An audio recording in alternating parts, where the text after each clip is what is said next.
bomdod namozida Umar roziyallohu anhuni bir baxtiqaro pichoqlab, jarohatlantirib, qorinlari yorilishgacha olib borib, zaharlangan pichoqni sayganda Umar roziyallohu anhu payg'ambarimiz sollallohu alayhi vasallamning masjidlarida qonga belangan holatda yerga yotib qoladi.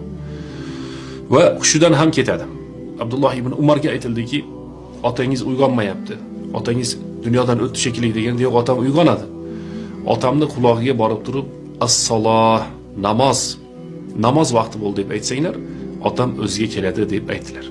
Shunda Umar roziyallohu anhu ga borib, namoz, ey amirul mu'minin, namoz deganda Umar roziyallohu anhu boshqa chaqiriqlarga uyg'onmagan Umar namoz deganda uyg'onadi.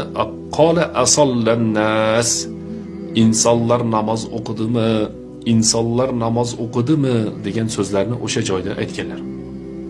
Hozirgi kundagi biz mo'min musulmonlarga aytamiz. Kichik bir bahonani deb, bo'lmagan ishlarni deb yoki dunyoni ba'zi bir maqsadlarini deb namozni o'qimayotgan odamlar.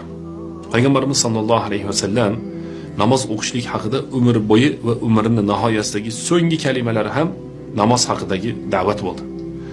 Umar roziyallohu anhu qonga belanib hushidan ketib o'ziga kelgandagi birinchi so'zi ham la hazza fil islam liman taraka as-salah. Islom dinida namozni tark qilgan inson uchun nasiba yo'qdir degan so'zlari bo'ldi.